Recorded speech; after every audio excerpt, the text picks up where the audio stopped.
Hello, everyone. Thank you for joining us today. Thank you for your interest in our webinar, How Connecticut Became the #1 mainland state for solar on schools. In other words, aside from Hawaii, when it comes to schools with solar, Connecticut is leading the way. To discuss how this came to be, I'm joined today by my colleagues, Mackie Dykes, Vice President of Financing Programs, and Emily Basham, Director of Financing Programs, so they can specifically talk about our Solar Marketplace Assistance Program Plus, or Solar Map Plus, and Jason Kowalski, the Executive Director of the Public Renewables Project. Before I turn it over to them, just a couple of quick notes. Our agenda for the day, we're going to talk briefly about who the Connecticut Green Bank is, our mission and vision. Then we'll turn it over to Emily and Mackie to talk about Solar Map Plus, and then we will hand it over to Jason to give some to discuss the report that talks about how Connecticut is leading the way in solar in schools. And we'll leave some time at the end for Q&A if there are any questions. We are recording this and we will share it on our website after the fact, so anyone who registered will get access to that recording. So for folks who don't know who the Connecticut Green Bank is, the Connecticut Green Bank is the nation's first state-level green bank. We were established in 2011 as a quasi-public agency through a bipartisan legislative bill. In that time, we have been working hard to confront climate change by increasing and accelerating investment into Connecticut's green economy, all striving to make the communities that we serve more healthy, equitable, and resilient. Our goals really are to limit public resources to scale up private investment.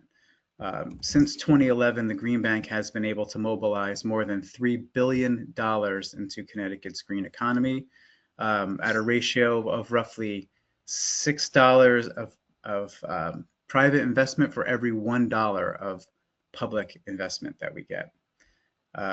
We also try to pursue investment strategies that help transform the market. I think what we'll be talking about today shows how we've helped transform the market. We're also, again, trying to strengthen vulnerable communities. We have goals set around making sure that at least 40% of the investment that we put into Connecticut goes into vulnerable communities and those that need it the most. We're going to be talking a little bit about the Green Bank model. So it really is that leveraging of public dollars and bringing in multiple of private capital into all the projects that we do. And it creates economic, energy, environmental, and equity related benefits for homeowners, building owners, contractors, and communities across the state. And we do this through a number of different product offerings. So today we're talking about Solar Map Plus, but we also have programs that help homeowners like the Smarty Loan program. We offer investment opportunities like Green Liberty notes and bonds for people that want to support what we're doing with their investment. And we know that contractors are very important to everything that we do. So a lot of our programs specifically help contractors get more projects done in Connecticut. So with that very brief Green Bank overview, I'm going to turn it now over to Emily Basham. Thanks, Rudy, and thanks everyone for joining us on the webinar about how Connecticut became #1 mainland state for solar on schools, which is quite the claim. Connecticut, being a small state, punches above its weight class in many respects, and now we can add solar to that list. And here at the Green Bank, we've had a long-standing history of supporting municipalities and their sustainability initiatives through our products and programs. Rudy kind of previewed some of those. And our support for their solar initiatives has helped us earn this top spot in solar deployment, #1 state for solar on schools in the contiguous US. And this is a key takeaway of the recent report from the Public Renewables Project, which Jason will detail a little bit later. And here at the Green Bank, we've been, driving that success in two ways: through our public option model with the Solar Map Plus program, provides support and financing to schools, and also through our partnerships with solar developers. I'm going to provide an overview of Solar Map Plus, and then I'll pass it to my colleague Mackie, who will talk about our work with developers. Next slide, please. So the Solar Marketplace Assistance Program Plus, or Solar Map Plus, is our turnkey one-stop shop, easy button option to go solar and add resiliency with battery storage. We know that there are a lot of steps to doing solar and storage projects, including picking which sites are worth putting the time and energy into. We've created this program to provide no-cost technical assistance and project development support to simplify each of those steps in the process and be a trusted partner from start to finish. Many of our Connecticut's municipalities have been leaders in adopting clean energy for over a decade, but there are some that aren't, sure where to start. Whether it's, an unfamiliarity with solar technology, maybe there's limited staff capacity to, become a solar expert, or possibly that, in-house knowledge has turned over. There's, a need for additional support to be able to do these projects. We also know that our towns and our schools are laser focused on keeping operational costs down, and renewable energy can bring, significant energy cost reductions. So we offer this program to make it easier to access renewable energy and resiliency and to achieve those cost savings.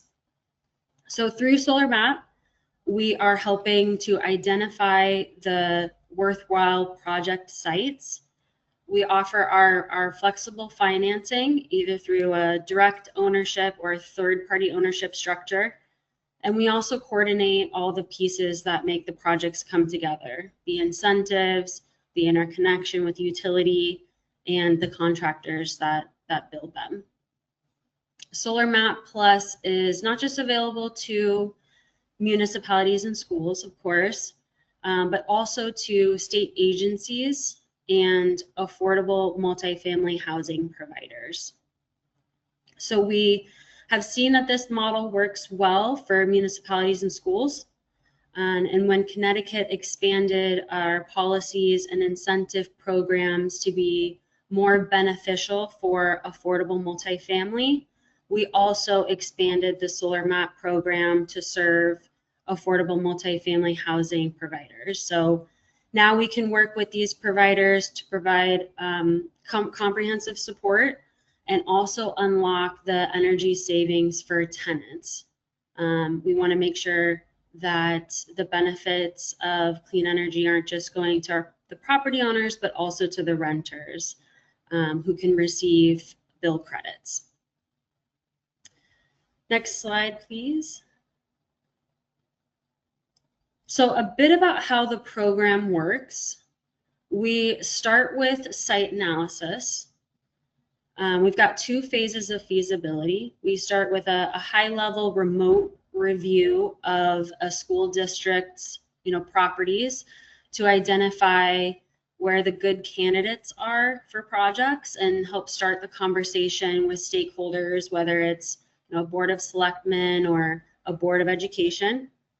And then with their direction and support, we can do a deeper level of feasibility and project development. So we'll conduct site visits, we'll develop system designs, we confirm each site's eligibility for the relevant local and federal incentive programs, and we do the financial modeling for each site. Once we've done that development, we will present the specific project specifications and pricing, and then we'll execute a project agreement with the district. Typically, it's a power purchase agreement for our schools. We've learned that that's a really popular and beneficial financing structure for schools. And once we've executed that project agreement, we run 2 competitive processes to complete our project team, so to speak. So we work with our highly qualified, robust network of solar contractors by running a competitive RFP to select an installation partner. And then depending on the project, we'll run a competitive selection for a financing partner, or we'll keep the project under Green Bank ownership. So once the team is in place, Green Bank will oversee the remaining project development and making sure we're moving through permitting and construction to energizing the system. And 2 key aspects of Solar Map Plus are that for our competitive solicitations, we are bundling participating projects together to group them into a larger portfolio of projects. And that helps us achieve economies of scale in our competitive solicitations. So one or a few projects in one municipality or one school district can benefit from being part of a larger solicitation. And then the second piece is that we can bundle, not just the projects together, but solar projects with battery storage. And that helps our sites become, not just have, more cost-effective energy, but resiliency to ensure backup power in the case of an outage. So we also integrate that element into the program as well. So that's just a nutshell of how the Solar Map Plus program works to support schools and municipalities. And we've been successful to work with a few different rounds of projects, and we'll do a spotlight of some of those projects a little bit later in the presentation. And now I'll turn it over to Mackie to talk about the other arm of this success is working with our contractor network. Great, thanks, Emily, and good afternoon, everyone. So as Emily mentioned and gave this great overview of our Solar Map program, that is one pathway that we assist schools and municipalities in deploying solar, but it's certainly not the only way that we support those projects. Obviously, every solar project on a school does not have to go through the Solar Map program. There's a robust market out there where contractors and developers in the state are directly reaching out to municipalities and boards of education. You also have munis and boards conducting their own processes to solicit proposals and install solar. So we work also directly with contractors and developers to offer the same financing that is the sort of the base of the Solar Map program. Both our PPA and our lease products are available directly for contractors to price their proposals and then turn around and sell the overall package, the project, in our third-party ownership structure to their customers. Actually that pathway predates Solar Map by a number of years. We've been offering these products to the market since the very early days of the Green Bank back in the early to mid 2010s. So a long history there, and we've done dozens of projects, successful projects with municipalities and boards of education, hand in hand with all our contractor partners.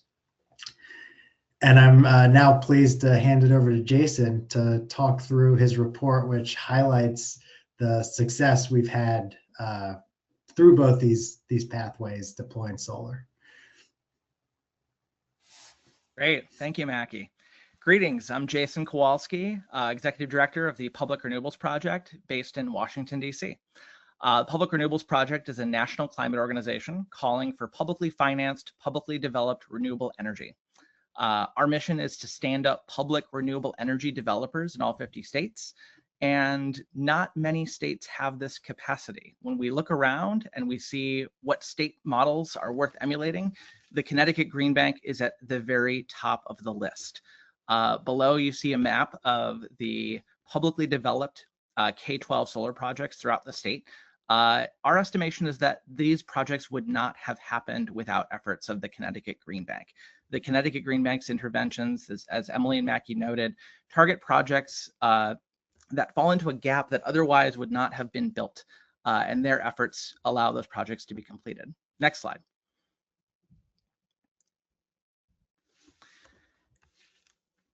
The efforts of the Connecticut Green Bank address a nationwide problem that many other green banks in many other states are trying to address. Even with historic climate action in the last few years, even with solar increasing, there's certain persistent market gaps in solar, storage, geothermal deployment that subsidy alone often does not reach. Even with grants, loans, tax credits, projects that are technologically feasible and often look great on paper from a financial standpoint do not get built, like K-12 solar school projects, whereas other projects go forward. The Connecticut Green Bank's efforts are singular in their ability to reach these hard to reach projects and get them to completion, which allows far more activity to proceed. Next slide, please.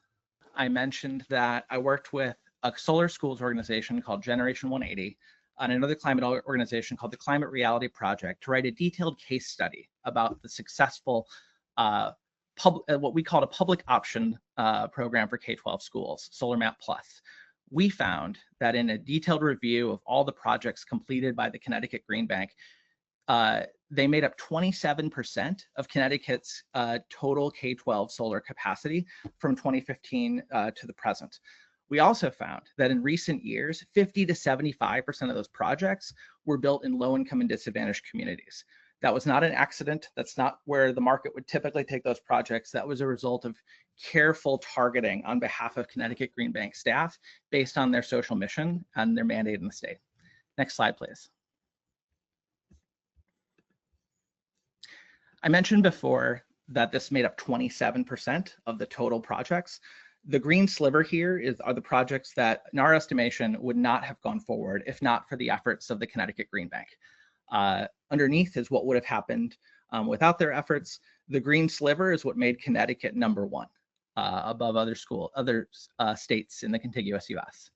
Next slide, please.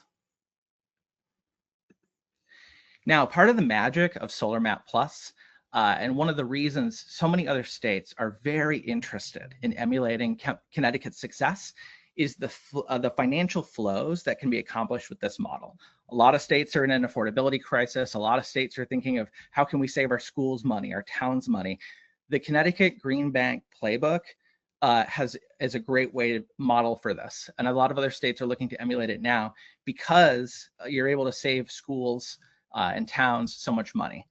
Not only that, you're able to grow the set of statewide and local renewable energy developers, the clean energy workforce. Again, these projects would not have happened otherwise. So the intervention that the Connecticut Green Bank makes allows for more total solar workers to be hired, allows for more contracts for a lot of the local solar firms that otherwise would not happen, as well as savings that would have been left on the table if these schools did not have solar on their roofs and did not have batteries sited on their properties. Not only that, the Connecticut model allows for these projects to be self-sustaining over time. So one set of projects can lead to another round of projects and on indefinitely in a way that grants and loans and tax credits do not. Next slide, please. Emily got into this a little bit, but just to put a finer point on it, K-12 schools are great places for solar panels. We've got big flat roofs, not a lot of tree cover. They're not a business that's going to move or change its building anytime soon in most cases, but there are structural barriers to getting these projects to completion. A lot of that has to do with the way school procurement rules are structured and the nature of the renewable energy development industry. Next slide, please. Not only that, those of you who are familiar with public schools know that they're really focused on being schools first and foremost. They're focused on students, which is great. Getting solar on school is a lot of work if you do it yourself. This is a table that shows a list of the many things a school would need to do to move a solar project forward. This goes for batteries and geothermal as well. If you work with a private developer on a PPA, on a power purchase agreement, third-party ownership, there's less a school has to do. But the very best thing about the Connecticut model is it creates what's one organizer called an easy button for getting solar on the roof of a school. The work a school has to do involves no money, no staff costs to oversee a procurement process. It involves getting on a board call and talking with Green Bank staff about how much money this project will save and how long it'll take to build. Next slide, please. And I'll pass it back to you, Emily. We develop our projects in groups. We bundle them together. We call them rounds of projects. And we wanted to spotlight the town of Manchester, who participated in our very first round of solar map projects. The town of Manchester completed 7 solar PV projects through solar map using our Green Bank solar power purchase agreement. And those 7 projects totaled over 2 megawatts of solar installed on their buildings. So this would be 7 roof-mounted solar PV systems and 1 project on their water and sewer building. And you see a couple photos here of 2 of the schools that participated with installations. And so the town of Manchester joined 3 other towns to be part of our first round of projects. We bid out these projects to our contractor network, and a Connecticut-based company actually installed these on the rooftops. And through the PPA, where you are able to offer a solar purchase price at a discounted rate to their utility price. So the solar price is providing on average a 33% discount to the utility power. So as the systems are generating, they're being used by the schools. The schools, instead of buying utility power, are buying this reduced cost solar power, saving them on average $15,000 per building annually, and a total of $2.1 million over the term of the projects. Next slide, please.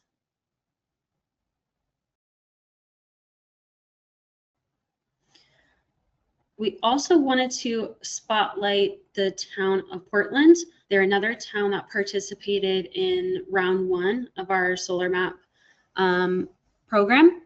They have a smaller system here. It's about 67 kilowatts, also using the power purchase agreement.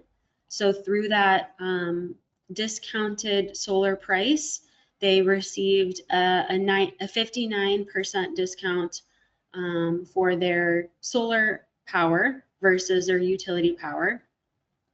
And that's saving them about $10,000 annually and over $200,000 through the term of the project agreement. And I just want to call out, you got a photo of the installation here on the building, and also a photo of our ribbon cutting of all the people in the community who wanted to see the project happen, but also that participated in helping make it happen on the town side, the first selectmen, a lot of the school staff, and the sustainability committee in town also helped us support this project as well.